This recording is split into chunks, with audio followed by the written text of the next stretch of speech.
Shalom, everybody. This is Rabbi Stuart Darman at Interfaithfulness, where we're building bridges where history builds walls. And today we want to build a bridge between you and a book. The book is called When the Church Was a Family. I just finished reading it, devouring it, and as you can see, scribbling all over it. This is what I do when I read a book. I devour it and take it apart because I'm a researcher and people come to me for advice about resources that they might avail themselves of. That's what I do. Not all I do, but it's one of the things I do. And today we're going to look at the introduction to his book and in the days ahead at later parts of the book. And I'm going to ask you a question. If we're integrating or disintegrating, that's a question he asks. It's a provocative question. And I'm going to tell you why he asks it in just a moment. But first, let's meet Joseph Hellerman. This is a picture of the man, nice looking guy. And let's look at what he says about his book. Okay, bye Joe. Okay, here's what he says about the book. On his personal blog, Joseph Hellerman says this of himself first. He says, "My name is Joe Hellerman. My full-time gig is professor of New Testament language and literature at Talbot School of Theology in Biola, at Biola University. That's in La Mirada, California. Although my primary teaching assignments relate to New Testament Greek exegesis, he is a social historian by training with a PhD in the history of Christianity from UCLA. He lives in the house he grew up in Hermosa Beach, California, with his wife Joanne.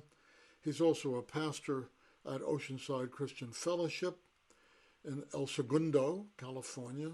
He has 2 grown daughters. When he's not teaching or preaching, he can be found fishing in the ocean, playing jazz rock piano, or wine tasting in Temecula with his lovely wife." So let's look at, here's the theme of his book. He says, "There's no better way to come to grips with the spiritual and relational poverty of American individualism than to compare our way of doing things with the strong group surrogate family relations of early Christianity." There's a lot here. Let's unpack it a little bit. First, he says that America is suffering from spiritual and relational poverty. You may not agree, maybe you do agree, but he ends up demonstrating why he says that. I'm reminded of a book by Sherry Turkle from MIT, who's an expert on the interfacing of technology and human relationships. And she says in her book, Alone Together, that we are better networked than ever, but we're less connected. She points out the millennials report they would rather text each other than meet with each other.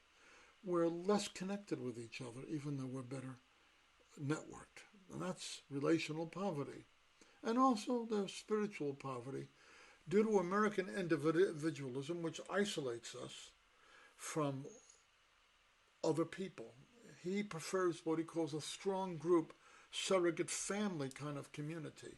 Strong group, a group that is very aware of its interrelationship with each other, that is very protective of the relationships that people share with each other, where people can really depend on each other and hold each other accountable. He says this was the culture of early Christianity. And by the way, early Christianity got this from Judaism. So let's go on. In his introduction, Hellerman highlights the inseparability of connectedness and maturation. He says, people do not mature if they're disconnected from each other. We mature to the degree that we grow in relational capacity. That's a very important point. And therefore, he talks about how the radical individualism of American culture creates serious spiritual problems and also creates institutions that fail to solve these problems while being themselves manifestations of individualism. How so? Oh, you go to the average large congregation, or even not so large.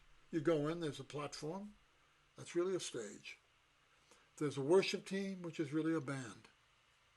There's a congregation, which is really an audience, and there's a clergyman or clergywoman who's an inspirational speaker. Well, that's all fine and good, but does this really facilitate real interrelationship? Do people really get to know each other's lives? Do they get to share their heartaches? Do they get to really hold each other accountable? He says no. And maybe you say yes. I don't know. I tend to agree. He says, we need communities of accountability. We need to realize that if we do not integrate as spiritual families, he believes that our communities should be surrogate families, and I agree with that.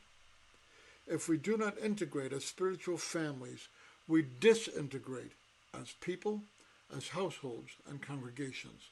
There is no other option. We either integrate socially and relationally, or we disintegrate as people, as congregations, as households. What do you think? Maybe you don't agree. That's okay. You don't have to agree.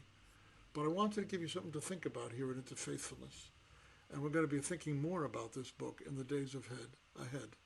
So may God be with you as we wait for you here at Interfaithfulness, where we're building bridges, where history builds walls. Shalom for now.